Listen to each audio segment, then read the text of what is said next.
Hey, Courtney, how you doing? Doing well. How about you?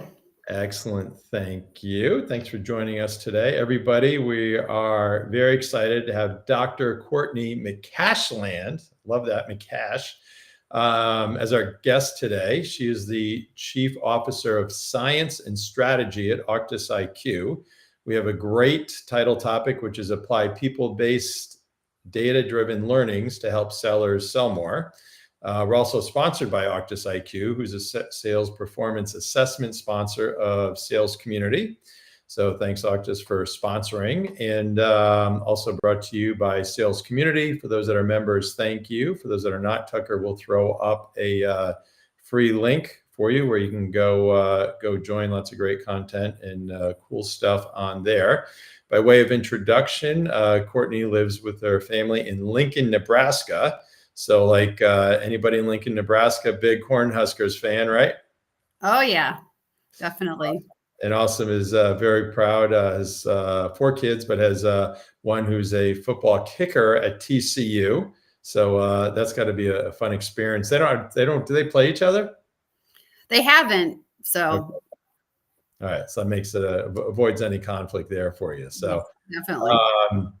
So I've had the pleasure of working with Courtney over probably at least the past couple of years, but she has a PhD, and she is for sure the PhD when it comes to talent assessment, sales assessment, and just really kind of in the weeds of kind of everything that we're going to be talking about today. But a lot of companies just kind of miss and take for granted what really are the true attributes of the star performers, or these days as things are evolving, kind of having a handle on what the future attributes are to make sure then that you're kind of hiring and recruiting to that criteria.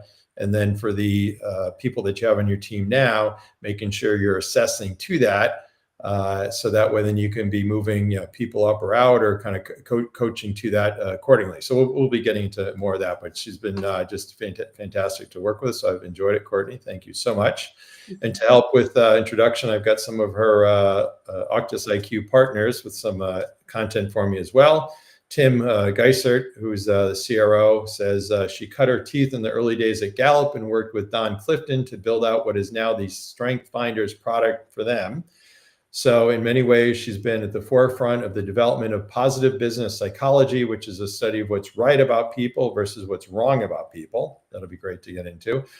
Very few people in business today have done more studies and researched the traits that explain success, not just in the sales profession, but all jobs across the market, and some in sports. Last year, she completed a research project to understand women in sales and what explains success for women. So we'll definitely be getting into that as well. And then from Troy Canner, who's the CEO and also a partner with you. On a personal level, he says she is a marathon runner, a concert violinist, a psychologist, and mother of 4 children. So you got many hats going there. So really good. And extremely well educated as well, undergrad from USC. And then University of Nebraska Masters in Qualitative and Quantitative Research, and then PhD at USC for Organizational Leadership. And after that stint of a lot of years of being very educated, then your first job was actually as a CMO in Palm Beach at Lydian Trust. Yep. Nice. And how was that? Oh, it's kind of a fun gig. That was like right when the internet became a big deal, and we were the first de novo startup branchless bank. So it was a wild ride. I learned a lot. I was kind of thrown in. We started at 30 people, and in 18 months, we're at 1,700 people and just growing like wildfire. It's kind of fun. Awesome. That's great. And then if you can briefly tell us about your impressive career from there. So I wanted to get back to Lincoln, Nebraska, because my family was ready to come home, and took a job at the Gallup organization where I was really heavily influenced by Don Clifton. So real big believer in positive psychology. And my passion and purpose in life is really understanding what is right about people. So, and how can you measure it so that you can help somebody get into a vocation and a job, a career track where their natural talents and gifts really align to what they need to do to be excellent. And so started there, was really involved with a book called First Break All the Rules, worked on what creates engagement in the workplace, And after that, when some of my colleagues left and started a business, it became Connexa. So they asked me to come join them there, and I led the assessment practice. And then IBM came in and acquired our business. So I was the president of science and strategy for IBM Smarter Workforce. And that's where I really, the whole inception of Octus, of what is it that we can do to help go really deep in the sales organizations to know why do some people succeed where others fail. And so we spun out a suite of assets from IBM and started Octus IQ, Troy Cantor and I. And at that time, really just nobody had an end-to-end offering where you could use assessments to hire, onboard, train, and then really track improvement for sales and sales leadership on the things that drive commercial success. Wow. Awesome. Really cool. So you already touched on it. Anything more you want to tell us about Octus IQ?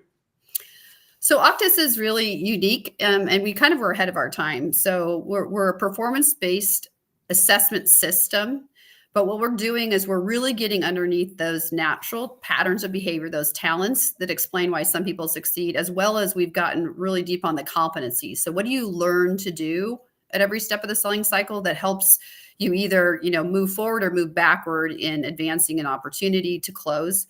So we've learned some things really interesting at Octus over the years. We've done more studies where we had information about the people in the sales organization. So we had their assessment results, but we also had their last 3 years of performance in the job. So we've refined the predictive model. So the questions and the weighting and why some people score differently, that perform differently. So we can use the assessment or that predictive model to make smarter decisions about who comes in and know they're going to perform like your top 20%. And then really specifically where they need career development, training, where they need coaching to get to their optimal performance. So this talent record is really the differentiation. And then we've created reports for that talent record plays at every point of your selling career and as you advance into maybe more senior roles. Awesome. And before I forget to ask, there's a lot on the sales side and I'll say the professional side, but you guys have done some amazing work in the sports area, including NFL football. Yes, and it's interesting because actually it was a while back in my career that I got really involved in sales. I also saw a big opportunity in athletics and started a business called Showcase, and we looked at soccer and football were the two areas where we looked at what's different about the coach and what's different about the player that creates that great team athlete. And there's so many parallels to sales. So the things that you look at a competitive athlete who thrives, their natural DNA, like how God made them, are a lot of the same talents and behaviors that explain the success of individuals who are just the best, the rainmakers on a sales force. Awesome. And you probably have to be careful with some names, but there's been some amazing stories where you have what would otherwise be maybe kind of underperformers coming out of college, but you're able to kind of look at your assessment and your traits to say, okay, if you judge a book by the cover, they may not be strong, but if you peel back the onion, so to speak, you knew that they're going to be top performers. And then you've had other situations where somebody's maybe an amazing lineman and seems big and fast and everything else, but kind of, underneath it all is not mentally there. They get drafted high and then they fail, which you in hindsight knew that they were going to fail. Can you talk any more about those? So, yes. So just to give you a little context, when we do our assessments, you have online questionnaires that you can ask questions that put you into moments of time or situations and that look at your natural talents and look at your competencies. So we also have interview guides. So we ask open-ended questions, and what we've studied is what do the best people say and do differently. And so those responses, we can hear a variation response, so we know what the best will say, so we can use that kind of criterion to score. Do you have these natural assets, these natural talents that help you? So we do that in sales, and we also do that with individual professionals in athletics. So we've done a lot in football.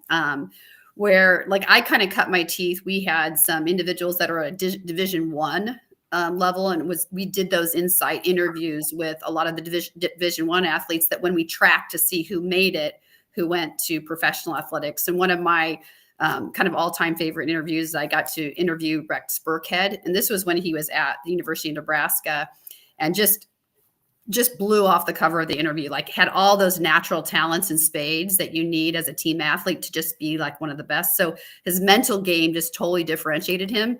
But interestingly, when he went to the, NFL, he wasn't the biggest guy as a running back, but he performed at excellence. And a lot of it's like what you have, your mental capacity, your mental edge. And you see that mental edge differentiates professional even more than at a collegiate level.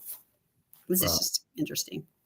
Amazing. So jumping away from sports back into the sales and the professional side of things. So what gives Octus IQ an advantage in building data-driven learning plans for sales organizations?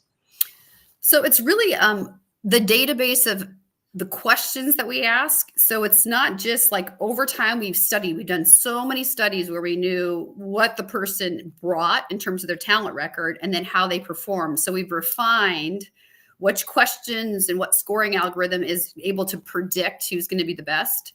And the reason that matters is that everything we measure is anchored in what explains success. So if I hire up against it, I can bring somebody in who has the right goods, but then I also can give the coach or the leader, the manager, what they need to get the individual seller up to optimal performance faster by giving feedback and coaching that leverages their natural strengths, but more importantly, like identifies what they could be doing where they might have some skill gaps. So things they haven't learned. So the manager can be cognizant and help manage that. So you get a little coaching brief so that you can give that information quicker. So that talent record, the fact that it's anchored in what drives performance and can give really specific feedback to the individual and their manager, and then ties into training where those gaps are, is really the big differentiation in the offering.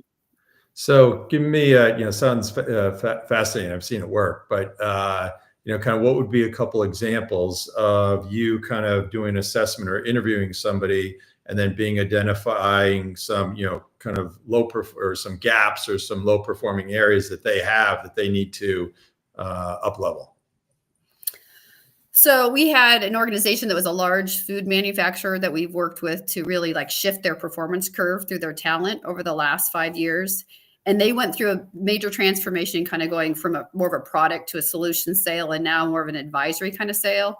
And what we've done is at the time of hire, we have our modern profile, what you need for future state, that gets at what high performers bring that are really exceptional within each of these roles. So we were able to inventory and do an audit, see a baseline of everyone in their organization. And then they've been able to hire more like those individuals who are high performers that are also bringing kind of the talents and skills they need of the modern profile. We've been able to model that and hire new people coming in who match that, and then develop their current people in terms of how they're coached and how they're trained up to that level. So they've really shifted their strong matches against the profile, and they've just gone off the charts in terms of their performance year over year. So just had exponential growth over time through the talent of their organization. Yeah. So say at a rep level, right, tech sales, Yeah. what would be kind of maybe one or two kind of specific examples of kind of some of those areas? So one of the ones that you'll see a lot right now is that organizations need, on the talent side, you look at someone who's is a natural advisor. So they bring in, we're seeing some of the changing talents are learning agility, which is you have that intellectual curiosity that you want to go out and get information and really understand your customer's business so they are intimate and can truly provide recommendations around the business. And then another natural talent is that advisor teacher, where you want to actually help someone, coach them and help them understand what they can do to improve their business. So those are natural talents that the average scores have gone up on our benchmarks and that you need to hire for. Then what we've learned is on like individual in terms of getting better is once they kind of understand what they can do well, is we'll look at teaching and advising as an example of actually a competency you can learn. What do you need to do that when that buyer or your customer is stuck and doesn't know what to do, that they'll come to you for advice. They'll come to you you become that trusted resource.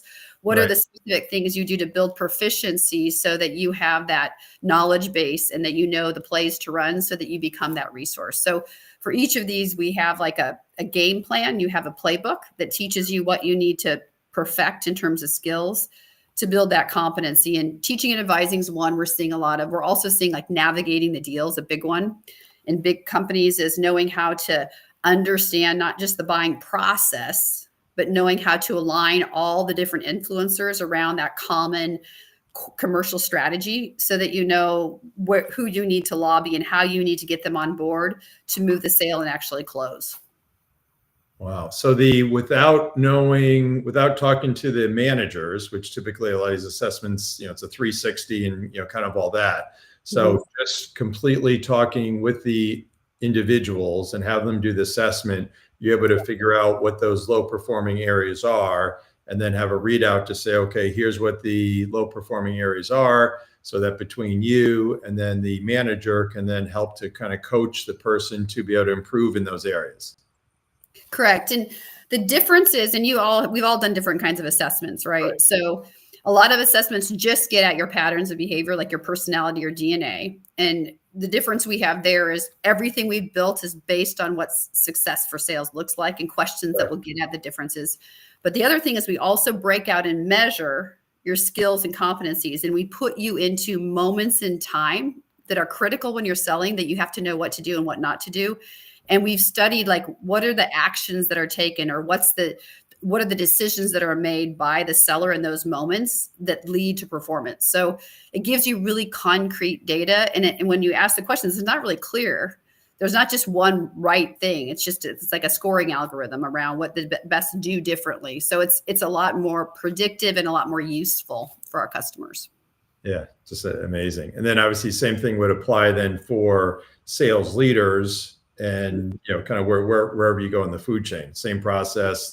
Some of the attributes may be similar. A lot of them will be more kind of leader, management strategy centric. Correct? Exactly. Oh, that's great. So you mean these days there's obviously a lot of you hear, I think every sales organization is going through transformations, point product to solutions to as a service to leveraging AI to be more consultative. Why do you think the shift? I just think the buyer demands have changed, and then the selling cycles become more complex. So what the buyer wants from a really good salesperson is they want them to really be experts, and they want them to be someone who's getting really deep in their business and is helping them solve their problems and get better.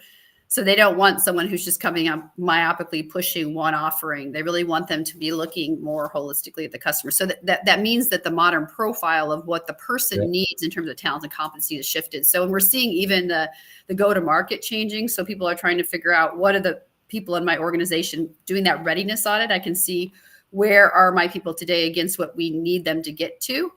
And it becomes a leading indicator just to manage your talent to execute on your commercial strategy, so that you can know with confidence that you're not just guessing. It takes the guesswork out of that. I can shift my people over to where they need to be ready to perform in this new arena that we've defined.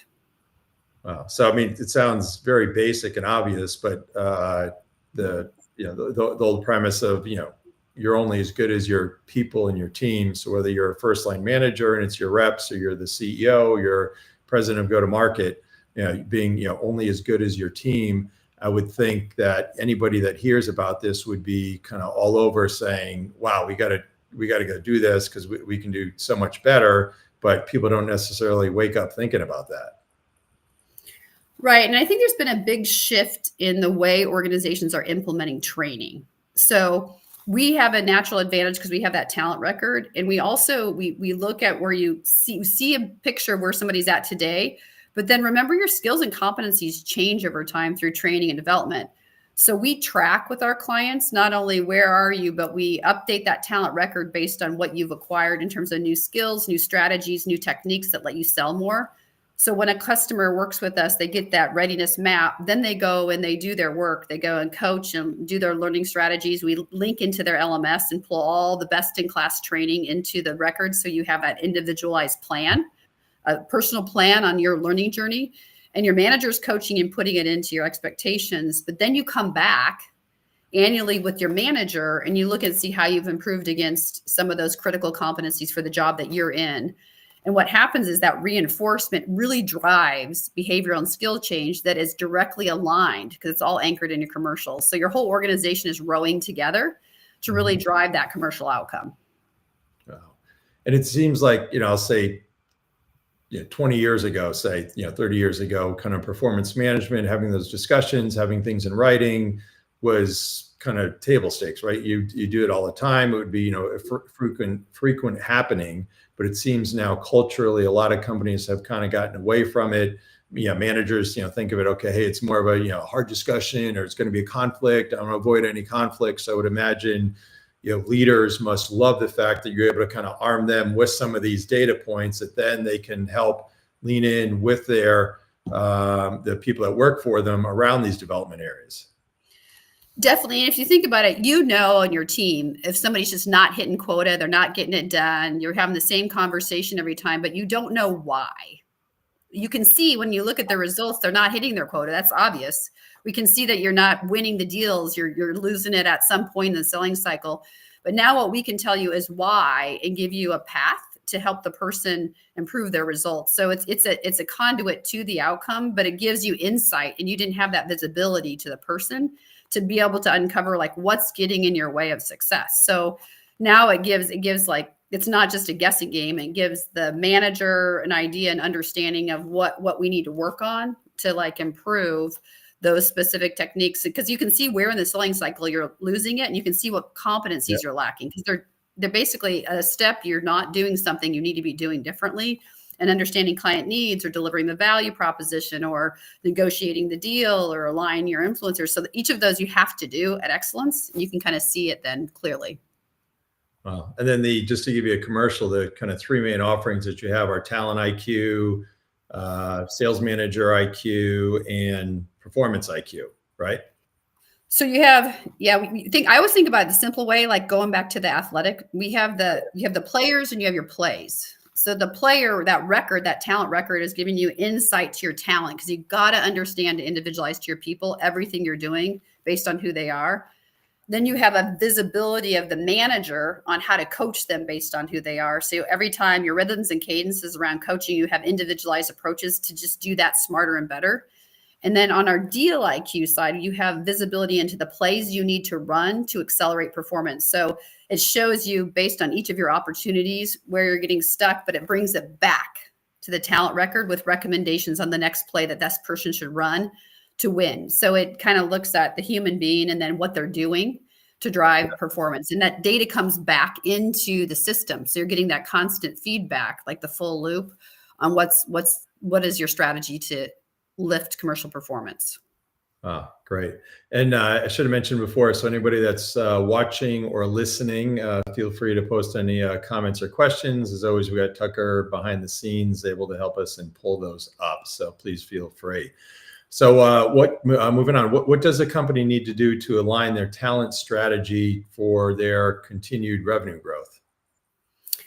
So the thing that I don't think most people realize is it's so critical that you measure the right stuff. So if you're using any kind of measurement, assessments or anything, and you don't have 100% confidence that the scores on the questions and scores are directly correlated to individual performance, you're better off with nothing, because you could be reinforcing activities and time and behaviors that aren't leading to performance. So the biggest thing is you got to make sure you're measuring what matters when you're going in and putting it in place. But the other thing is giving utility to that. So giving feedback in a way that you can use that information for the purpose that you have. So a report that helps you if you're trying to make a hiring decision, a report that helps you if you're trying to coach. So each of those things kind of line back up to the commercial. So you're just reinforcing those same behaviors and skills that are directly driving performance. So that everybody kind of is aligned then on the commercial strategy. Oh, great. And we have a question from a LinkedIn user, and I think I remember this conversation, so I'm going to guess it's Rick Diana. He asked, "Hi, Courtney. It was a pleasure to meet you last summer in Manhattan, Randy's event, fantastic Greek restaurant. I utilize Clifton's strengths with my clients, and it's been a game changer for my talent management practice. Some, but not all, are sales professionals. What's an ideal client for you?" So an ideal client was like any organization that's going through transformation with their people and needs to understand how to line their people up with their commercial plan. Interesting. I remember meeting, and I also, just to share a little bit about that, we with Strengths Finder, I actually worked early in my career. I think Randy mentioned this with Don Clifton. He was a big mentor of mine. And if you think about with Strengths Finder, it's kind of ranking order your 34 natural talents. It's comparing you on those patterns of behavior, and you're picking kind of which one you're more like. Yeah. So it gives you that idea of like what bubbles up at the top. So you want to leverage those leading strengths because those are your kind of secret sauce or your secret weapon. We do that specifically to what matters for selling in the role that you're in, so that you're really doing it more aligned to the role that you're playing in that sales or sales leadership role. But it's the same concept. You want to leverage your natural areas, and then the areas where you're lower, build strategies. And that's kind of the whole positive psychology. So it's kind of it's not only enlightening, it's inspirational, because you don't have to fix all your broken stuff. You have to just manage it so it doesn't get in your way of success. Gotcha. And then thinking about this with the kind of the gaps that you find, are there challenges in getting people to change? I think it's really hard to get people to change behavior. So that's why it's really critical that you have an ongoing sustained strategy. The place that you can get change easier is on the skills, because we see people change 40 and 42% change time 1, time 2 in a 9-month period on skills. Your talents, those behaviors, you really want to just learn how to apply who you are. So the big strategy that's important is measuring skills. You want to do reoccurring measurement every 9 to 12 months, and you will see significant change in the techniques, strategies, and ways people go about selling. And that's what we're trying to impact. And interestingly, that change is explaining more of the variation in commercial performance at an individual level than even the talent, which people just don't realize. It used to be more just what God gave you that made you be the best seller and the rainmaker. You still need certain stuff to work with to make it into the game, to be a player on the field. Right. But to have the skills are what's differentiating somebody who is the consistent superstar. So we can teach you those things, and we can see those skills, those scores change by significant amounts over time. Yeah. I mean, I've got maybe a different story a bit, but I remember different companies I've been at, but especially at HP, I went in, we're under, kind of big sales transformation, do more sales calls, be more aggressive, kind of learn, be a sponge, share best practices, enemies outside, not inside, et cetera, et cetera. And sort of part of my 90-day plan, I came up with, okay, hey, here's what a top performer looks like. So if you're crushing your number, but behaviors are bad, your numbers are good, but you're not somebody good long-term. If you're somebody who you're maybe short on your numbers, but having all the right behaviors, love you. So here's the behaviors that we really want everybody to have. And we're going to be coaching and developing to that. And in saying it, which I would do kind of in different audiences and everything else, like there'd always be people where you could tell their body language. Okay, but if you don't like this is where the train's going.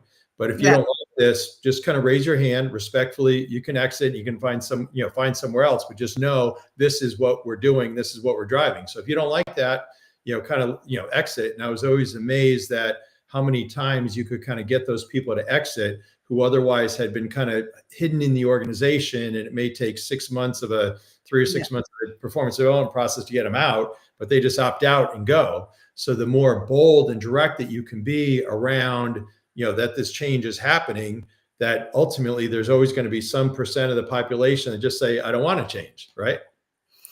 Yeah. And I think when you look at I think studying success is the key. Because if you understand what's going on in the current organization with people who are exceptional, and what that modern profile is the future, and you can figure out how to model and replicate that just by moving people up through training and development. So our readiness map on the x-axis looks at where their readiness is against the profile. So it gives them a score. And then on the y-axis, what you're getting is how are they performing historically. So you can see people who are consistently performing, who bring what they need, and then you can figure out their strategies. And you can just mirror those, and they work. You can bring more people up the curve in that way. So it's like you said, it basically, some people will weed themselves out if they don't have what they need for future state because they haven't been successful, and then they understand why. They modify, they move into a different role, or you change kind of the criteria of what you're asking them to do. Maybe they are a great farmer, but not a good hunter. So they have some of those they just can't go get new logos. So you can modify a little bit their accountability as you morph the business if you understand their natural talents and competencies. I just did a study. I was just going to share this with you, Randy. We just got data back from, we work with the company, one of our customers who's got 7,000 plus sellers, and we've been working with for a long time, another organization, kind of a really, strong brand. And it was interesting because we do studies over time with them. And this group that just came back, this is a pretty typical thing that we looked at their top performers, and their top performers net average competency. These are those things you've learned during the selling cycle, was at 1.7 times the individuals in the bottom 20%. So that we see huge variation in these companies between, it's almost like you've got kindergartners on one side, and then you've got like people who are, seniors in college on the other in the same classroom that you're training. So huge variation, which shows you need individualized learning plans because people have different gaps and they're all over the map on their competency proficiency. So we saw this 1.7 times the top to the bottom. And interestingly, over time, we saw that the high performers that we had measured at the beginning, they had originally 1.27 times in terms of their productivity on quota attainment to the bottom. But over time, it went up to 4.21 times the top group. So those individuals who are most developed, most competent, and also like the best match on our profile, over time, they can be performing, 4x the people that aren't. So competency is explaining so much of this variation in performance that individuals just need a path on how to get there. And we just need to be really unique in how we give feedback and give them the relevant training and development so they can actually, sell more. Absolutely. I found over the years, you're always better off. A lot of times people let their A players be A players, and then managers or leaders spend, I'd say, too much time kind of coaching the B's and C's. And I'd argue the opposite, which is more time that you can spend with the A players. You're going to get a bump of productivity in your kind of financial results. Plus, You're going to do much better with retaining those A players because they're being coached or being developed, and A players help recruit A players, right? If everybody knows, okay, hey, your sales organization are B and C players, people want to go there, right? If they're known A players, and more people want to go. So spending time with those A players pays huge dividends, which I see a lot of companies not doing. Right. Exactly. And then also that people don't have the discipline to keep going. So we just did another study where we looked at groups who just measured and remeasured on the assessment versus people who measured, coached, and aligned and remeasured versus people who measured, coached, and offered training, individualized training, and remeasured. And it's just astronomical the change you see in competency. So just by measuring the right stuff, we saw a change. The group improved by 13%. So just by focusing on it and having measurement and remeasurement. The second group who went through, they had the coaching. So the manager met with them and gave the feedback, and they had something to work with. So they had a focused, targeted coaching conversation. They remeasured, they improved by 64%. And then the last group added in a targeted module around the gap areas so that they had training directing to their gap area, and they improved by 95%. So, and this was over 254 people. So you see that when individuals have kind of all these pieces aligning to what drives commercial is when you get the results. And the group who actually improved were focused on an area of kind of like filling up top of the funnel with generating opportunities. And they added $500 million in pipeline through the improvement on the competency. So it's just crazy how when you align it all and it's anchored in commercials, you can move the needle on your outcome through your people. Absolutely. And although you've kind of touched on this, but what are some of the top priorities for success? So the key, as we've talked about, I think before, is that frontline sales leader needs to be educated. They need to know how to have smarter, better, faster performance coaching conversations. And the piece of data we give them with the playbook and the coaching briefs gives them the insights on how to do that. But they still need to be trained so they can master, because that if they can master that technique and be really better performance coaches with their people, they can drive and accelerate through their talent the outcome. So we partner with Sandler, and we've worked with a lot of training companies, best in class across over the years.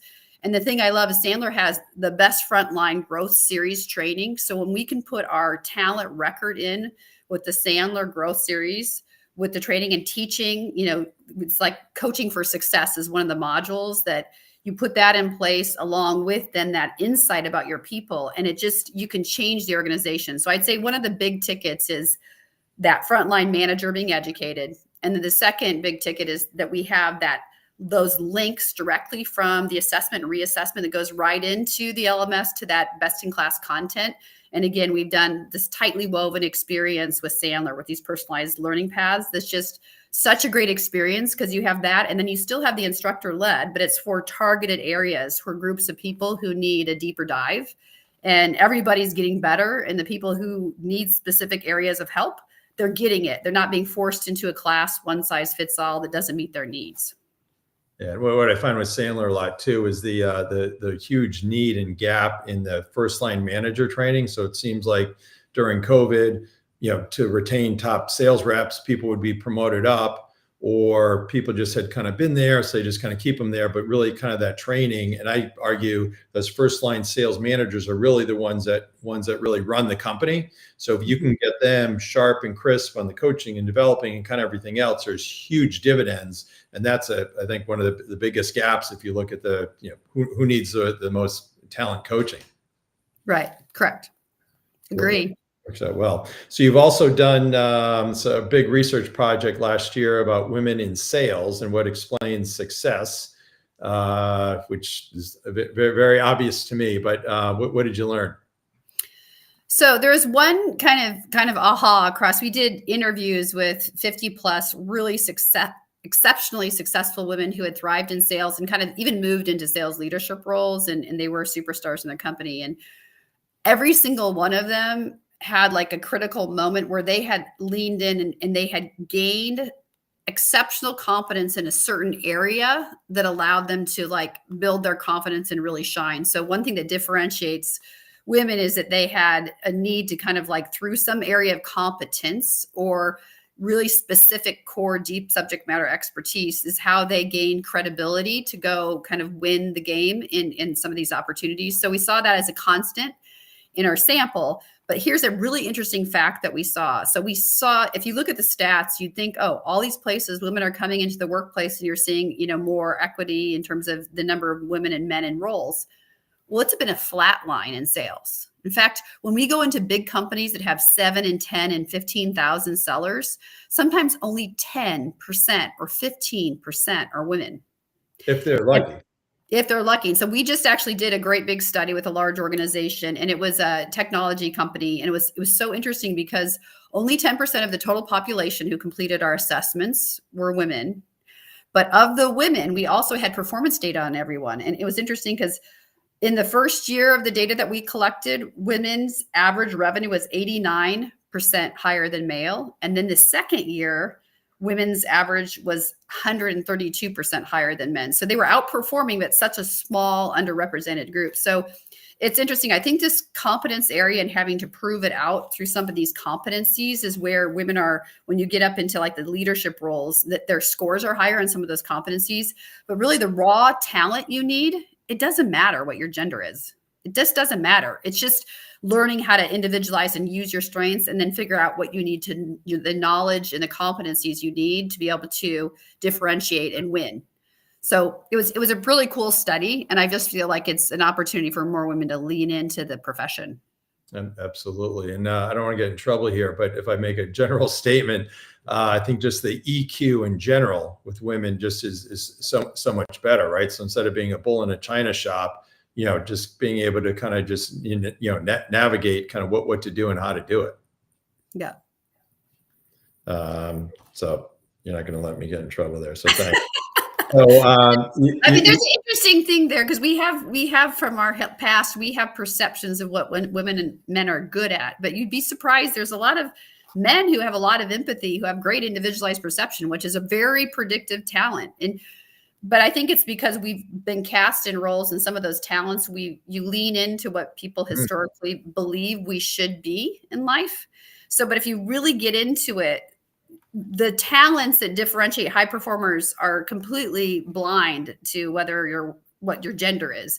It's just that, some people who get into a profession, like some of the rainmaker courage and competition, You might have had, kids playing sports younger, and maybe there was more males, and so they got into sales. But there's women who are just as competitive as men in sports, and that are also just as competitive when they're selling. So it's just, we have these perceptions, but it's interesting when you look across, like we had, thousands of individuals that on the talent record, and those natural talents, there's a big difference between the high and low performers, but there wasn't even, it was a point difference on average on the talent scores between women and men. So it's just our perception of what women and men do typically, Absolutely. Yeah. And a lot of times people, I get asked and they say, well, how can we get more women in sales? And they try and just cultivate the women that are there now. And I would argue you really got to go back to the college ranks and say, okay, here is a great profession. Women can be great at it, because for whatever reason, kind of just doesn't work that way. So if you can get the pipeline going and cultivate it in college, then I'd argue, companies need to take a long-term vision, but then they'd be so much more successful for those that are leaning in on those, for sure. Yeah. We have a large financial service company right now that we're working with, and what they're doing is they're just trying to make sure that they have a talent record using our assessment to go and look at jobs outside of sales and invite people who fit the model of the profile, regardless if they're women and men, to come in and apply for the sales roles. And that's how they're getting more just, people, diversity across the board on people who are just a good fit for the profile. And more women are being invited to go through and take the assessment and go through the process. So it's just a way to kind of expand and have, a more equitable way to look at your workforce and get people into sales who have sales talent. Yeah, absolutely. We got a comment. We just need more women in enterprise sales, or I'd say sales overall, for sure. And then here might be an interesting idea for you, right? So if you think about being able to identify those men that are more empathetic, EQ, sympathetic, maybe you could do a deal with Tinder, and that could kind of help identify those that then could be potentially better partners. But we can take that offline. And what else did I want to add? Oh, so last question here, unless we get any others from the audience, but you've been at the forefront of the development of positive business psychology, which is a study of what's right about people versus what's wrong with people. Kind of briefly tell us more about that.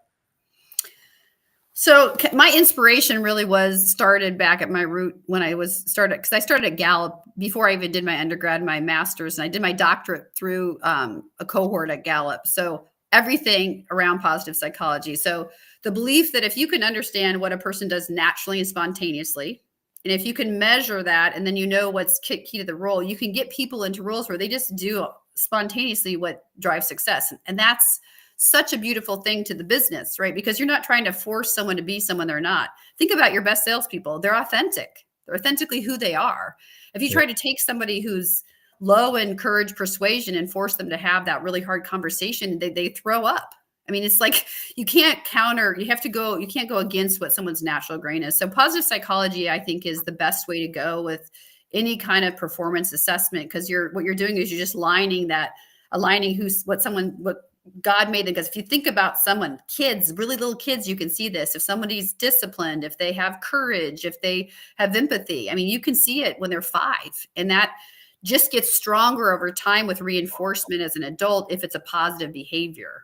And so that behavior is so ingrained that if you're going to try to change them when they come into your workforce, good luck.